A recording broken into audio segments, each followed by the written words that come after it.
Baik, terima kasih atas waktu dan kesempatan yang diberikan. Perkenalkan, nama lengkap saya Yasinta Surapati, NIM 19010606040. Saya mahasiswa Pendidikan Kimia semester 4. Pada video kali ini, saya akan menjelaskan materi Kimia Anorganik 2 mengenai logam golongan 11. Logam golongan 11 ini terdiri dari tembaga, perak, dan emas. Tembaga, perak, dan emas sering disebut sebagai logam mata uang karena ketiganya merupakan bahan utama pembuatan mata uang. Logam mempunyai 4 alasan utama, yaitu yang pertama, ketiga logam ini terdapat langsung sebagai logamnya. Yang kedua, bersifat dapat ditempa sehingga mudah dibentuk sebagai desain yang dikehendaki. Yang ketiga, bersifat tidak reaktif secara kimiawi dan menjadi sangat berharga, khususnya karena kelimpahan yang sangat jarang untuk perak dan emas. Yang terakhir, kelimpahan ketiga unsur ini dalam bentuk kerak bumi. Yang pertama, kita bahas tentang tembaga. Tembaga merupakan salah satu unsur logam berbentuk kristal dengan warna kemerahan dengan nama kimia cumprom, dilambangkan dengan Cu. Tembaga merupakan logam transisi golongan 1B yang memiliki nomor atom 29 dan berat atom 63,55 gram per mol. Tembaga di alam banyak ditemukan dalam bentuk persenyawaan atau sebagai senyawa padat dalam bentuk mineral. Sifat kimia logam tembaga adalah yang pertama, tembaga merupakan unsur yang relatif tidak reaktif sehingga tahan terhadap korosi.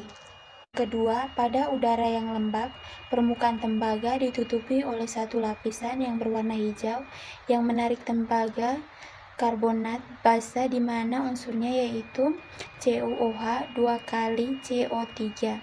Yang ketiga, pada suhu sekitar 300 derajat Celcius, tembaga dapat bereaksi dengan oksigen membentuk CuO yang berwarna hitam, sedangkan pada suhu yang lebih tinggi, sekitar 1000 derajat Celcius, akan terbentuk tembaga satu oksida, yaitu Cu2O yang berwarna merah.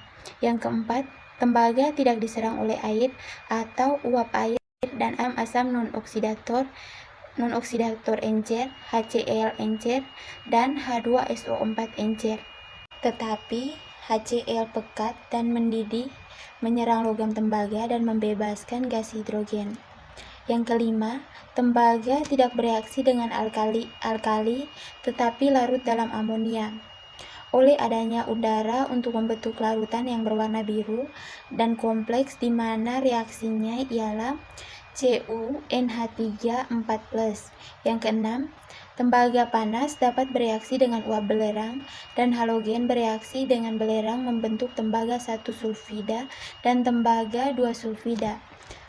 Untuk reaksi dengan halogen membentuk tembaga 1 klorida. Yang kedua, kita bahas tentang perak.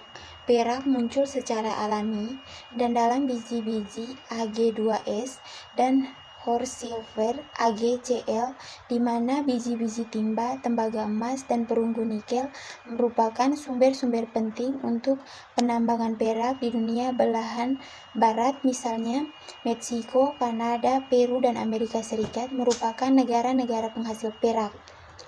Perak juga dapat diambil dalam proses pemurnian tembaga secara elektrolisis. Perak dijual secara komersial mengandung setidaknya 99,9% perak. Perak murni dengan kandungan 99,99% juga tersedia secara komersial. Perak murni memiliki warna putih yang terang.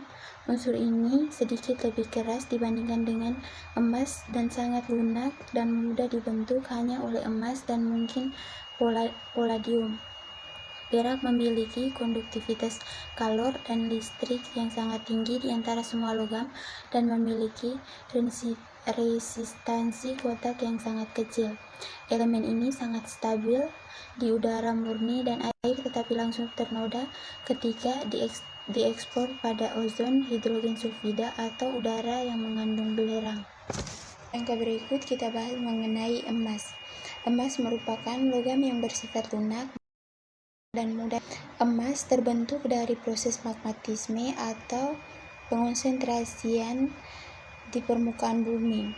Mineral emas terdiri dari emas natif, elektrum, emas telerida, sejumlah panduan unsur-unsur belerang seperti antimon dan selenium.